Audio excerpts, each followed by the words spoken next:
Hello students, स्वागत है आपका हमारे चैनल अनुभव एजुटेक में। स्टूडेंट्स, हम जो चैप्टर डिस्कस कर रहे हैं वो है डायमेंशनल एनालिसिस। और इससे पहले वीडियो में डायमेंशनल एनालिसिस क्या होता है और डायमेंशंस ऑफ फिजिकल क्वांटिटी क्या हैं, और इसके अलावा 26 फिजिकल क्वांटिटीज़ के डायमेंशनल फॉर्मूले हम समझ चुके हैं। तो उसी का ये पार्ट 2 है और आज हम कुछ और फिजिकल क्वांटिटी के डायमेंशनल फॉर्मूलों को समझेंगे। हो सकता है ये जो क्वांटिटीज़ है, जैसे कि आप स्क्रीन पर देख रहे हैं, स्पेसिफिक हीट या लेटेंट हीट, आपने अब तक ना पढ़ी हो। ठीक है, अगर पढ़ी होगी तो अच्छी बात है, लेकिन ये सभी क्वांटिटीज़ जितनी इससे पहली वीडियो में हमने डिस्कस की थी, ये आने वाले चैप्टर्स में आप देखेंगे, जहाँ हम इनको डीपली डिस्कस करेंगे। ओके, तो यहाँ हम खास ये चीज़ पर ध्यान रखेंगे कि इन फिज़िकल क्वांटिटीज़ का फॉर्मूला क्या है, क्योंकि मैंने कहा था कि अगर हम किसी भी फिज़िकल क्वांटिटीज़ का फॉर्मूला याद रखें तो हम उसके डायमेंशनल फॉर्मूले को फाइंड कर सकते हैं। डायमेंशनल फॉर्मूले को कोई ख़ास तौर से याद रखने की ज़रूरत नहीं होती है।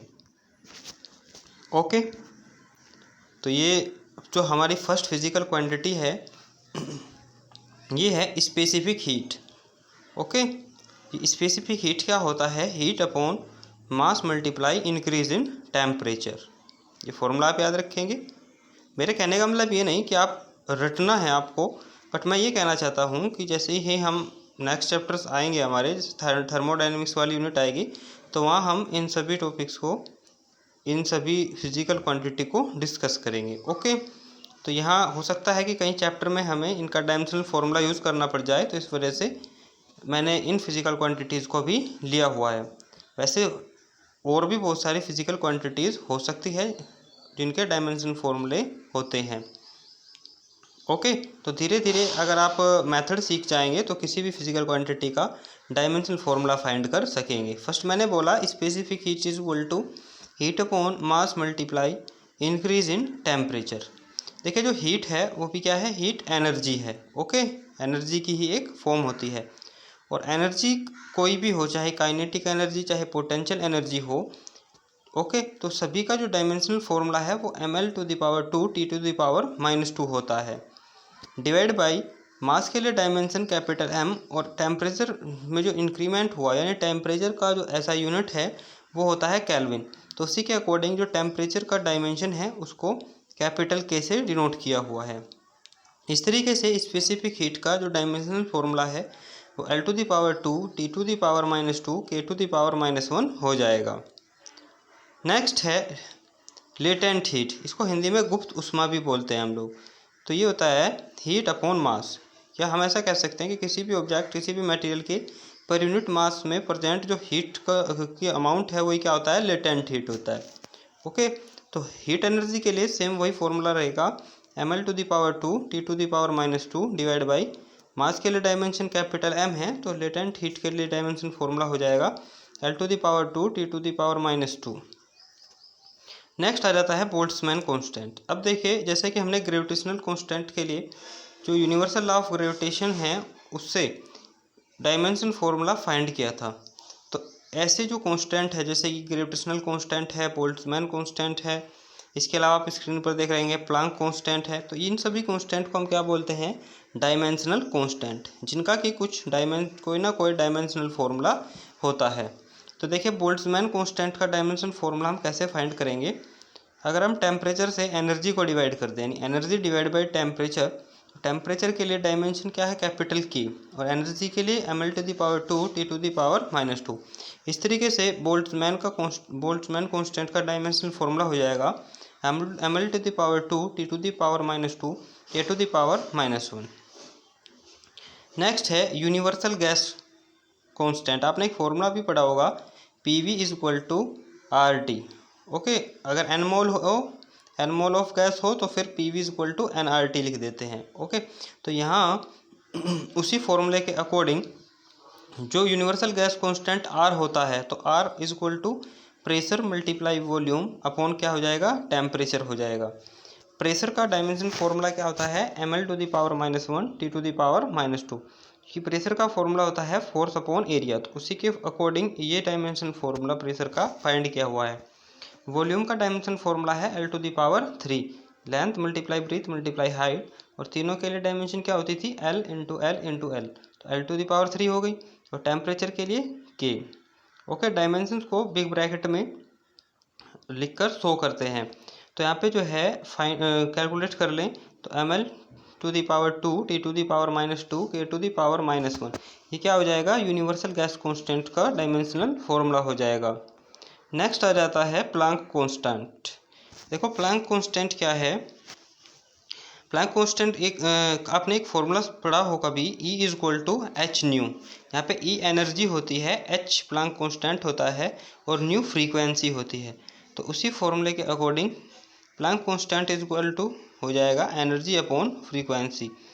जैसे कि मैंने बताया कि किसी भी टाइप की एनर्जी हो, क्योंकि सभी एनर्जीज की SI यूनिट सेम ही होती है, जूल, तो इस वजह से उन सभी का डायमेंशनल फॉर्मूला क्या होगा, ml⁻2 T⁻−2।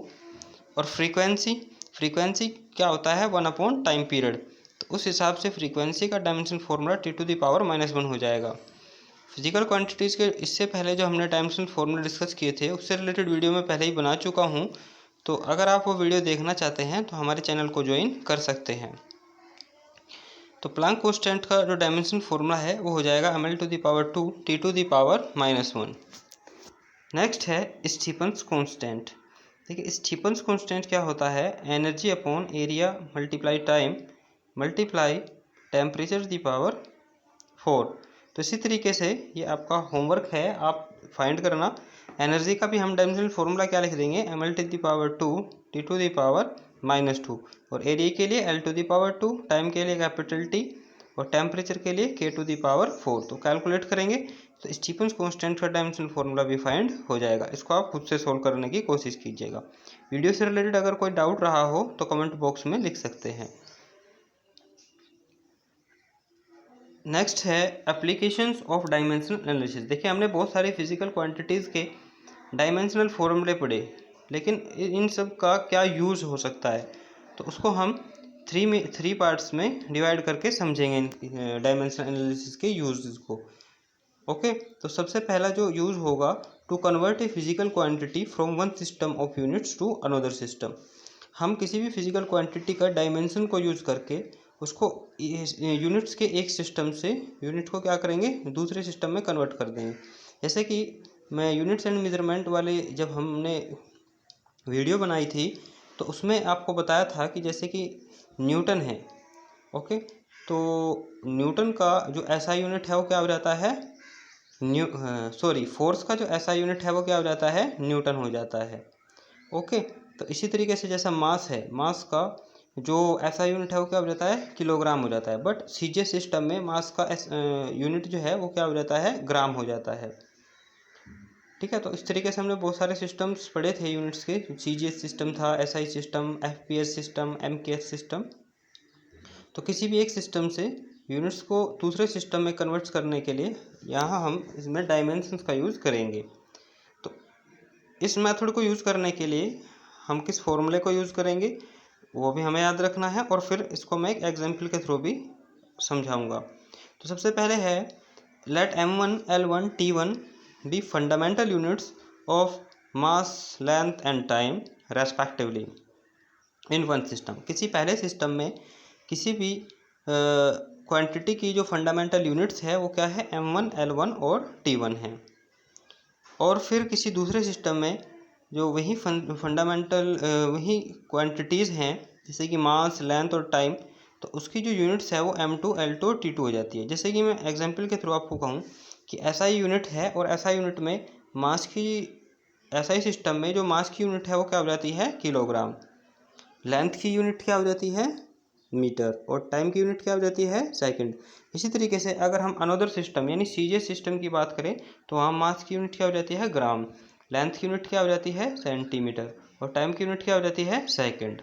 ओके, तो अगर हमको जो है SI सिस्टम में यूनिट दी गई हो जैसे कि किलोग्राम, मीटर, सेकंड, और CJ सिस्टम में यूनिट्स कन्वर्ट करनी हो जैसे कि ग्राम, सेंटीमीटर या सेकंड के टर्म्स में, ओके, तो if the dimensional formula of quantity, अगर जो मान लेते हैं कि कोई भी क्वांटिटी हमको दी हुई है, फिजिकल क्वांटिटी, जैसे कि फोर्स है, डेंसिटी है, और उसके कुछ वैल्यू दे देता है। जैसे फोर्स की वैल्यू देता है 5 newton. 5 newton means 5 kilogram metre upon second square, और उसको बोल दे कि सीजे सिस्टम में कन्वर्ट करो इसकी यूनिट को, तो फिर हम क्या फॉर्मूला यूज़ करेंगे, क्या मेथड यूज़ करेंगे। तो अगर कोई फिजिकल क्वांटिटी है और एमएलटी के टर्म्स में उसका dimension formula m to the power a, l to the power t और t to the power c है। ओके, तो जो भी उस फिजिकल क्वांटिटी का ओरिजिनल डायमेंशनल फॉर्मूला होगा उसका हम m to the power a, l to the power p, t to the power c से कंपैरिजन करेंगे और a b c की वैल्यू जो है वो फाइंड कर लेंगे। और जो भी a b c की वैल्यूज़ हैं वो जो नीचे मैंने फॉर्मूला लिखा है वो इस फॉर्मूले में पुट कर देंगे।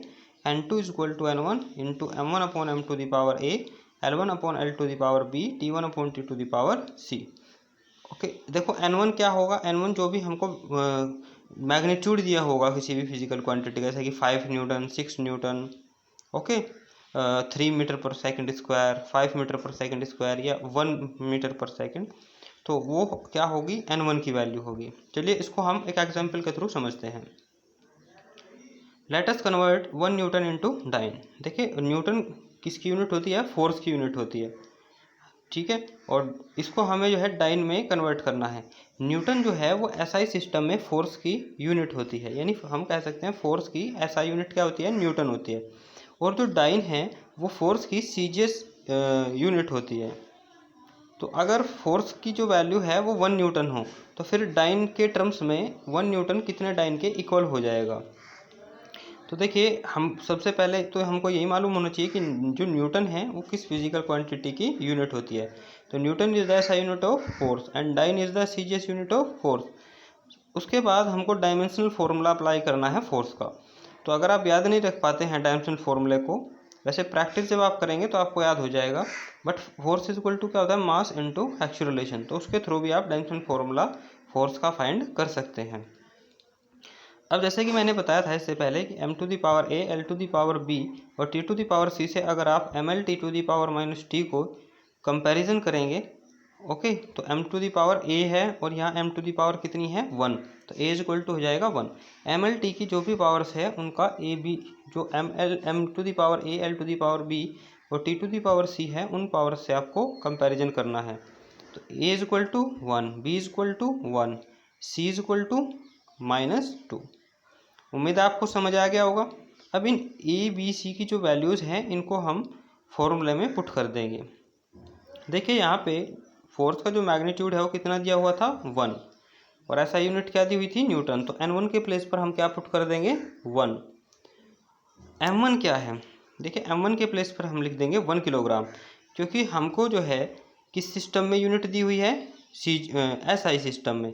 तो हमने मास का जो SI यूनिट है उसको यूज़ किया 1 किलोग्राम, और हमें कन्वर्ट किस सिस्टम में करना है, CGS सिस्टम में। तो m2 के प्लेस पे हमने क्या लिख दिया, 1 ग्राम, जो कि मास की जो है CGS यूनिट है। L1 अपॉन L2, L1 के प्लेस पर हम क्या लिख देंगे, 1 मीटर, और L2 के प्लेस पर हम क्या लिख देंगे, 1 सेंटीमीटर।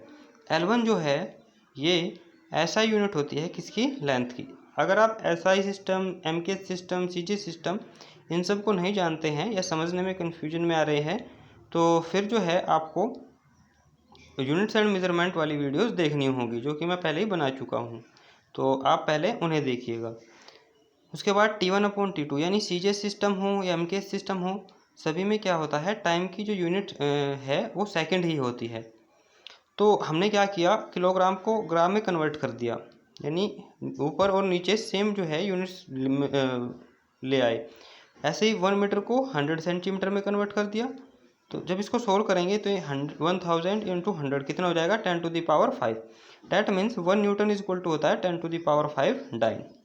तो हमने जो डायमेंशनल एनालिसिस का फर्स्ट यूज़ था उसको समझ लिया, to convert a physical quantity from one system of units to another system. आपको क्लियर यहाँ तक समझ आ गया होगा। इसके दो अदर एप्लीकेशंस हैं, उनको हम नेक्स्ट वीडियो में डिस्कस करेंगे कुछ और एग्जांपल्स के साथ।